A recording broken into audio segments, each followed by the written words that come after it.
રંગવા માટે ચંદન પ્લાયવુડ. ભાઈ અમારે કલર લેવાના છે તો અમને બતાવજો. ઘરમાં બારી બારણા રંગવા માટેના કલર લેવાના છે. તો બારી બારણા માટે એશિયન પેઇન્ટનો એક એપ્કોલાઇટ કરીને પ્રોડક્ટ આવે છે.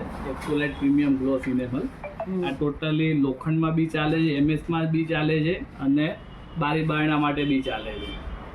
અને આ એનું શેડ કાર્ડ છે એશિયન પેઇન્ટ. હવે આમાંથી તમે ચૂઝ કરો કયા જોઈએ છે એ પ્રમાણે મને કહો એટલે હું તમને કહી દઉં.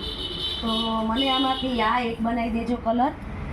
પછી એક ગોલ્ડન જોશે અને બ્લેક જોશે. બ્લેક તો જો એક તમારે આ ગોલ્ડન બ્રાઉન આવશે અને બ્લેક તો આમાં છે ને શેડ કાર્ડમાં નહીં હોય કારણ કે એ તો રેગ્યુલર શેડ છે એટલે બ્લેક નથી. તો એ બ્લેક ગોલ્ડન બ્રાઉન અને બીજો ગોલ્ડનમાં પછી આ આવશે. હા તો ગોલ્ડન આપી દો. બરોબર ને? કેટલા લીટર જોઈએ છે? બસ બધું 2 લીટર આપી દો. 2 લીટર બધા આપી ના દો. અત્યારે પેલા લીટર આપો, જોશે તો પછી બીજું લઈ જશે. બીજા લઈ જાઓ. હા તો વાંધો નહીં. એક પર બ્રાઉનમાં 2 લીટર કરી દે, બ્લેકમાં 2 લીટર કરી દે. આ કયો છે? આ જે આ બ્રાઉન છે. હા હા. આની નીચે શેડ નંબર લાગેલા જ છે. હા હા. જે કલર છે ને એ શેડ લાગેલો છે આની અંદર. આ બ્રાઉન છે. હવે બ્લેક બતાવો.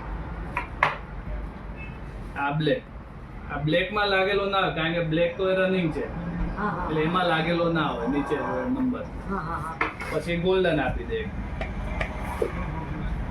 આ ગોલ્ડન છે. આ પાણી વાળો છે. આમાં ટર્પેન્ટાઇન તમારે નાખવાની જરૂર નથી. આમાં પાણી પડશે અને આ બધામાં તમારે ટર્પેન્ટાઇન પડશે. હા તો હવે 2 ટર્પેન્ટાઇનની બોટલ આપી દો અને પછી કાચ કાગળ થોડું બારી બારણા ઘસવા માટે એ રોલ પટ્ટો આપી દે અને બ્રશ ને હા બ્રશ જોશે. 3 બ્રશ આપી દો. એક ઝીણી પટ્ટી લેર માટેનું ને બીજું 2 બ્રશ. 3 બ્રશ તમને આપું છું નાની મોટી સાઈઝના. જ્યાં નાનું તમારે હોય કે જ્યાં મોટો બ્રશ ના જતો ત્યાં નાનો તમે યુઝ કરશો. નીરાજ ચોકડી પાસે વસ્ત્રાલ ચંદન પ્લાયવુડ. અહીંયા તમને ઘરમાં બારી બારણા દિવાલો રંગવા માટેના દરેક જાતના કલર મળી રહેશે ચંદન પ્લાયવુડમાંથી.